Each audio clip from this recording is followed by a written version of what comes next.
আজকাল সোশ্যাল মিডিয়ায় কত সুন্দর সুন্দর মুখ দেখি, তাই না? একটার পর একটা ছবি, ভিডিও, সবকিছু কত সুন্দর সাজানো, কত নিখুঁত। দেখতে দেখতে আমাদের মনে হয় একটা সুন্দর চেহারাই যেন এই সমাজের সবকিছু, তাই না? কিন্তু আমি একটা প্রশ্ন করি, উত্তরটা অবশ্যই কমেন্টসে লিখে দিও।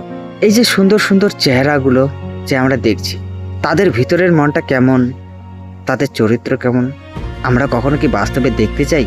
সত্যি কথা হলো, আজকের সমাজ আমাদের বাইরে তাকাতে শিখিয়েছে। কে কত সুন্দর, কে কত স্টাইলিশ, কার কত ফলোয়ার আছে, এইসব নিয়েই আমরা খুবই ব্যস্ত।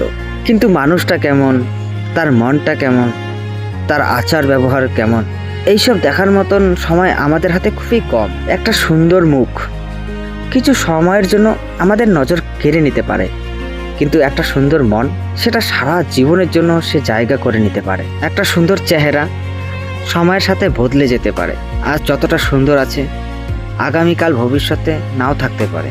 কিন্তু একটা মন, একটা সুন্দর মানুষ, একটা সুন্দর কথাবার্তা সারা জীবনের জন্য থেকে যেতে পারে। চেহারা সময়ের সাথে বদলে যায়, আজ যা আছে কাল নাও থাকতে পারে, কিন্তু তোমার ব্যবহার, তোমার কথাবার্তা, তোমার মন, এটাই তোমার ভবিষ্যতের আসল পরিচয়। তুমি যদি অন্যকে সম্মান দাও, তুমি যদি কাউকে ছোট না করো, তুমি যদি কারো কষ্ট বুঝতে পারো, তাহলেই তুমি সত্যি সুন্দর মনের মানুষ। আয়নার সামনে দাঁড়িয়ে একবার নিজেকে দেখার আগে একবার নিজের মনটাকে দেখে নাও। নিজেকে জিজ্ঞাসা করো, আমি কি শুধু সুন্দর দেখতে চাই, নাকি সত্যি সুন্দর একটা মনের মানুষ হতে চাই? কারণ দিনের শেষে মানুষ তোমার ছবি মনে রাখবে না, মানুষ মনে রাখবে তোমার ব্যবহার, তোমার পরিচয়, তোমার কথাবার্তার, তোমার মন। যদি আমার কথাগুলো ভালো লাগে, যদি ভিডিওটা ভালো লাগে, তাহলে ভিডিওটা লাইক করো, শেয়ার করো তার কাছে যে সারাদিন নিজের চেহারা নিয়ে চিন্তায় থাকে। আর এমন সহজ সরল বাস্তব কথা শুনতে চাইলে আমাদের এই চ্যানেলটাকে সাবস্ক্রাইব করো।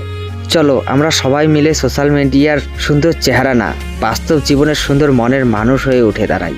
ভালো থেকো, সুস্থ থেকো। দেখা হচ্ছে পরবর্তী একটা বাস্তব কথা নিয়ে।